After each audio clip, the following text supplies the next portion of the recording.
দুর্জয় আর অনিশার বাধা উপেক্ষা করেই ভর্তি হলো রানী। সম্পূর্ণ জানতে ভিডিওটিতে একটি লাইক করে প্রথম থেকেই দেখতে থাকো। হ্যালো বন্ধুরা, টলিউড স্টুডিও পাড়া চ্যানেলে তোমাদেরকে স্বাগত।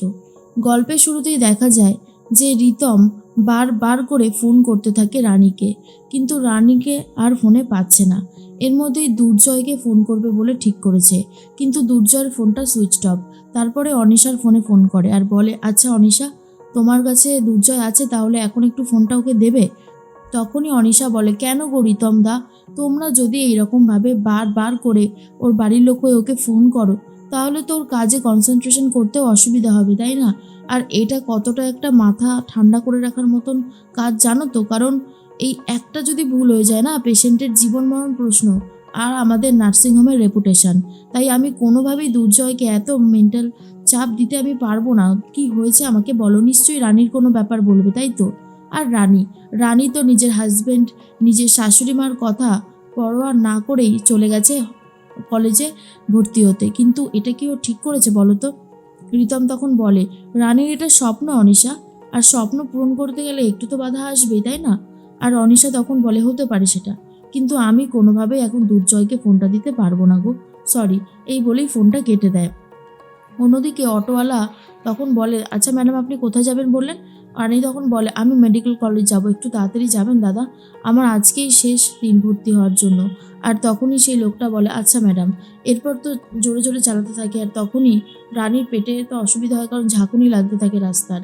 তার মধ্যেই রানী বলে, দাদা একটু আস্তে চালান, আমার কষ্ট হচ্ছে। আর তখনই সেই অটোওয়ালা বলে, কিন্তু ম্যাডাম আপনি তো নিজেই বললেন জোরে চালাতে, এখন আবার বলছেন আস্তে চালাতে, কি যে বলছেন, আচ্ছা আমি আস্তে চালাচ্ছি।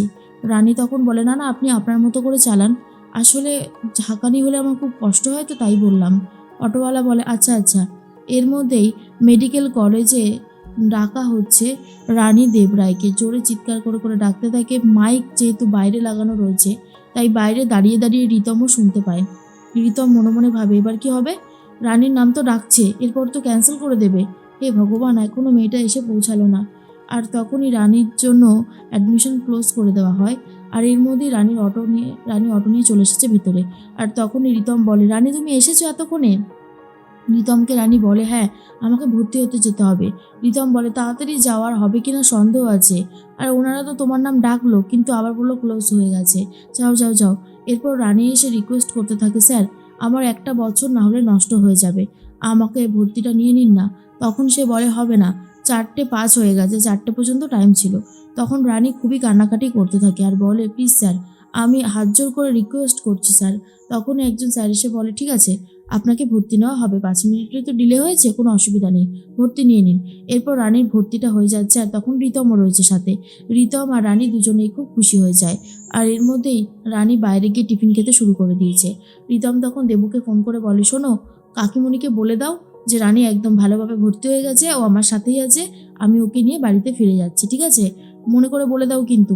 আর এর মধ্যেই তখনই দুর্জয়ের কথাই জিজ্ঞেস করে রানী।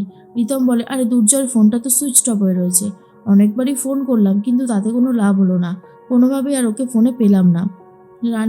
রানীর মনে পড়ে যায় যে এই ট্যাক্সি ড্রাইভারটা নিশ্চয়ই অনিশাদি আর পিঙ্কি বৌদি কোনো ষড়যন্ত্র করে পাঠিয়েছিল, না হলে ট্যাক্সি ড্রাইভারের সাথে আমার কি শত্রুতা থাকবে যে উনি আমাকে এতটা কষ্ট দেবে? কিছু তো একটা গণ্ডগোল আছেই। এরপরেই রানী বলে, আচ্ছা রিতমদা, একটা হেল্প করতে পারবে? গাড়ির নাম্বার দিলে তো সমস্ত ডিটেলস বেরিয়ে আসে শুনেছি, সেটা কি হবে? আমি একটা গাড়ির নাম্বার দেব, সেই ডিটেলসটা আমার চাই, লোকটার বাড়ি কোথায়, লোকটার ফোন নাম্বার, সব কিছু আমার চাই, পারবে দিতে? রিতম তখন বলে, হ্যাঁ দিতে পারবো। এ রানী, তুমি আবার কোনো ঝামেলায় জড়িয়ে পড়বে না তো? রানী তখন বলে, না রিতমদা, আমি কথা দিচ্ছি আমি কোনো ঝামেলায় জড়াবো না, তুমি শুধু আমার ডিটেলসটা যেটা লাগবে সেটা একটু দিয়ে দাও। রিতম তখন বলে, আচ্ছা একটু সময় লাগবে, বাট দিয়ে দেবো তোমাকে। এর মধ্যেই পিঙ্কি বৌদির সাথে কথা বলতে থাকে অনিশা, আর বলে, বড় বৌদি, শেষ রক্ষা তাহলে আর হলো না? তখনই পিঙ্কি বৌদি বলেন, না, আমি তো শুনলাম কাকিমাকে ফোন করেছিল, মানে কাকিমাকে না, দেবুকে ফোন করেছিল রিতম, আর দেবুই সবাইকে বলল যে রানী নাকি ভালোই ভালোই ভর্তিটা হয়ে গেছে। এত কাণ্ড করলে কিন্তু পারলে আটকাতে? এই রানীকে না বিশ্বাস নেই, সব কিছু আরামসে তুড়ি মেরে করে দিতে পারে, জানো তো অনিশা? এত প্ল্যান করলাম, কোনো প্ল্যানই সাকসেসফুল হলো না। অনিশা বলে, আচ্ছা ঠিক আছে, তুমি এখন রাখো, আমি দেখছি কি করা যায়। এরপরেই দুর্জয়কে ডাকবে বলে অ্যাসিস্ট্যান্টকে ডেকে পাঠায়। অ্যাসিস্ট্যান্ট তখন বলে, ম্যাডাম, দুর্জয় সেনগুপ্ত অনেকক্ষণ আগেই বেরিয়ে গেছে। সমস্ত নার্সদের কাজ বুঝিয়ে দিয়ে উনি বেরিয়ে গেছে। ওনার এখন আর কোনো কাজও নেই। অনিশা বলে, ঠিক আছে তুমি যাও।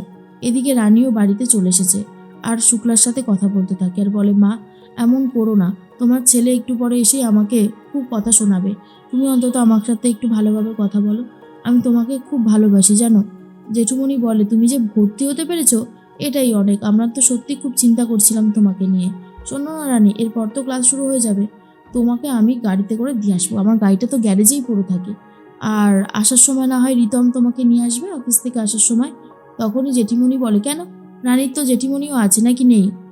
এরপর রানী বলে, আমার তো সবাই আছে, কিন্তু জেম্মা তুমি যদি আমার সাথে যাও না, আমার মনে হবে এটা যে তুমি আমার জন্য অনেক কষ্ট করছো। এইটাতে জন্য আমি ভালো করে মন দিয়ে ক্লাসও করতে পারবো না। আমাকে নিয়ে তোমরা এত চিন্তা করো না, আমি সবটা খুব সাবধানে ভালোভাবে করব। দেখো, তোমরা আমার ওপর বিশ্বাস করো না বলো? আর তখন জেঠিমণি আর জেম্মা বলে, জেঠুমণি বলে, হ্যাঁ কেন করব না, তুমি তো আমাদের বাড়ির ছোট্ট বউ, তোমার ওপর সমস্ত ভরসা আছে। কত ছোট মেয়ে বলো তো তুমি, আর এই বয়সে কত বড় বড় দায়িত্ব সামলাচ্ছ। এত ভালো লাগে ভাবলে মনে হয় তোমাকে সবটা দিয়ে আগলে রাখি। এটা মনে রাখবে, তোমার তোমার বাবা, তোমার জেঠুমণি, তোমার সাথে সবাই আছে। দুর্জয় চলে এসেছে, আর যখনই এসেছে রানী ভয় পেয়ে যায়। দুর্জয় এগিয়ে আসতে থাকে রানীর দিকে, আর শুক্লা তখন বলে, বাবা আজকে ওকে ছেড়ে দে, সারাটা দিন অনেক ধকল গেছে ওর শরীরের উপর থেকে, এরকমটা করিস না। কিন্তু দুর্জয় কারোর কথা শুনতে চায় না আর বলে, তোমায় তো বারণ করেছিলাম যে তুমি যেও না ভর্তি হতে। কেন গেছিলে বলো? কিসের জন্য গেছিলে তুমি জানো? যে তোমার জন্য আজকে আমি একটা ভুল প্রেসক্রিপশন সাজেস্ট করেছিলাম, সেখানে সেখানে ভুল ইঞ্জেকশনও লেখা ছিল, ভুল ওষুধ লেখা ছিল। বলো সেই পেশেন্টের কী অবস্থা হতো সেগুলো যদি ঠিক করে উনি খেত? বলো, বলো কী হতো? আমি তোমাকে ছাড়বো না রানী। তোমাকে বলেছিলাম, হয় তুমি বাচ্চার জন্ম দাও, না হলে তুমি মেডিকেলটাই পড়ো। তুমি দুটো কাজ একসাথে করতে চেয়েছিলে, তাই না? এরপর রানীর ব্যাগ থেকে সমস্ত ডকুমেন্টসগুলো নিয়ে সবার চোখের সামনে কুটি কুটি করে ছিঁড়ে ফেলে দেয়, যেটা দেখার পর রানীর খুবই কষ্ট হয়। রানী তখন বলে, দুর্জয় এটা তুমি কি করলে? আমার স্বপ্ন ডাক্তার হওয়া, আর সেটা তুমি এরকমভাবে কুটি কুটি করে ছিঁড়ে ফেলে দিলে। শুক্লা তখন বলে, দুর্জয় তোকে বারবার বললাম একটু শান্ত হওয়া, কিন্তু শান্ত হতে পারলি না। এরপর রানী বুঝতে পারে না দুর্জয়কে কি বলবে। জেঠুমণি খুব রেগে গেছে আর বলে, এটা তুই কি করলি? হ্যাঁ জয়, তোকে তো বারবার করে বারণ করলো ও করতে, রাগ কি তোর একারই আছে? রীতমও খুব রেগে যায়, এই ব্যবহারটা দুর্জয়ের থেকে কেউ আশা করেইনি। এরপর রানী ঘরে গিয়ে খুব কান্নাকাটি করতে থাকে আর বলে, এই রকমভাবে থেমে থাকলে হবে না, আমাকে একটা অন্য ব্যবস্থা করতে হবে। আর তার জন্যই রানী ফোন করে কারোর সাথে একটা কথা বলতে থাকে। পরের দিন যখনই রানী কলেজে ক্লাস করতে যায়, তখনই দুর্জয় আর অনিশা চলে যায়। সেখানে স্যার বলে, রানী দেবরায়, আপনি বলেছেন আপনি প্রেগনেন্ট, তো প্রেগনেন্ট হয়ে আপনি পারবেন তো এত ধকল সামলাতে? রানী বলে, হ্যাঁ স্যার পারবো, অসুবিধা হবে না। কিন্তু দুর্জয় এসে বলে, ও পারবে না এসব করতে। রানী চলে এসো। এই বলেই রানীকে কলেজে ঢুকে ক্লাস ঘর থেকে রীতিমতো নিয়ে যাচ্ছে দুর্জয়, আর রানী এর জন্য প্রচণ্ড রেগে যায়।